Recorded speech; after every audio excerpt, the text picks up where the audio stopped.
Unajua kuna siku nyingine hapo nilikuwa tu nimekaa hivi, mimi na beshte yangu tunapiga tu stories za politics, akaniambia kitu fulani hivi. At that time I could make sense because unajua mimi ni mtu wa opposition, I support opposition. So sometimes to convince me otherwise ita kuchukua time kidogo. Aliniambia like as bad as Ruto is when it comes to leadership, but huyu mse, one of his strongest strength is recruiting the right type of people to sell his agenda. At that time I could make sense because kajua jamani pro-government, of course atatetea government, so sikutaka kufikiria sana your statement. But nowadays slowly ikitu inaanza kunimekia sense. Shikilia hapo nitakwambia kwa nini. Also another thing aliniambia, alisema one of the reasons opposition watapoteza kura ya 2027 is because we use emotions to sell our agendas. Wakati watu wa pro-government, they use intelligence and facts to sell their agenda. Also, that is another thing I couldn't make sense at that time. But squeeze slowly inaanza kunimekia sense. And I have an example here.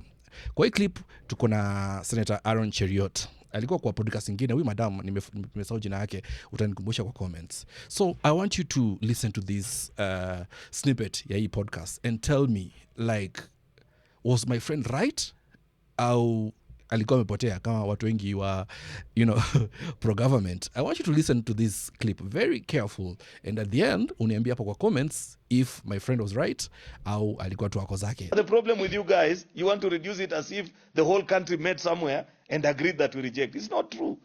Democracy, I mean, is a voice of the majority. Yes. Generally. Yes. Do you think Kenya is a real democracy or are we a dictatorship in the making?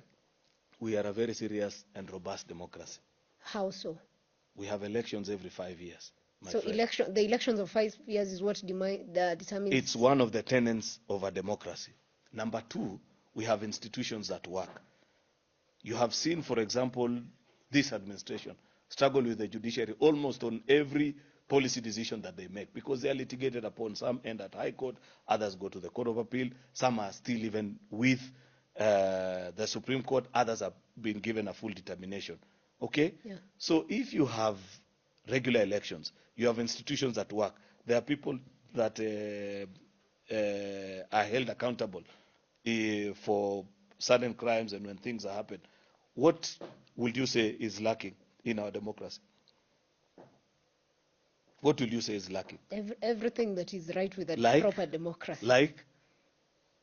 The opinions of the public. And that is a very personal opinion. Yes. You know the which problem, is allowed the same way you have a personal opinion. But the problem with you guys, which I have a problem with many people that argue like you, is that you imagine that as a leader, your opinion, because you've gathered yourself, maybe 3, 4, 5 of you on online space or somewhere, that it should necessarily... I represent, for example, 1 million people in the Senate.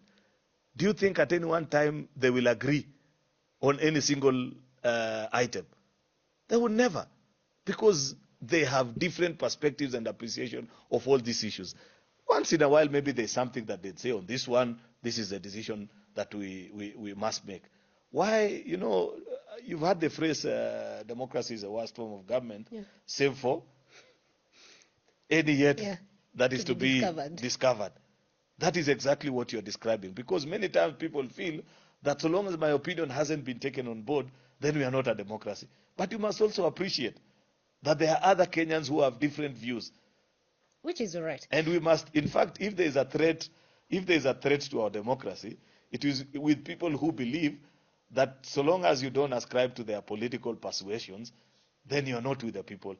And it's becoming so popular to say, oh, if you're not one term, then you're not progressive. Who tells you that? When you rely so much on emotions, it tends to, cloud your judgment. And this is one of the areas I feel like the broad-based politicians or broad-based sympathizers are gaining advantage over opposition. Of course, these are my own opinions. Let's talk in the comments if you think nilikuwa misguided. Thank you for listening. Bye.